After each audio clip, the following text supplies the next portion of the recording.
What's the meaning of bluff?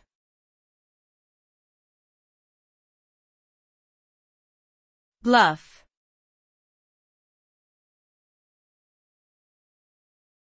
Bluff.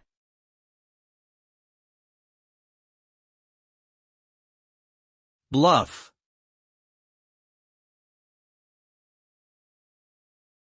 Bluff.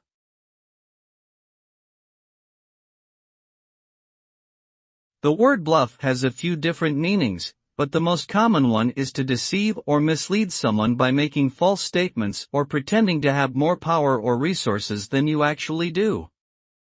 For example, someone might bluff in a card game by pretending to have a better hand than they really do, in order to trick their opponents into folding.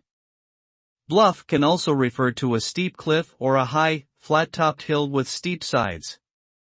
In this sense, it is often used to describe geographic features like the cliffs along the coastline or the buttes of the American Southwest.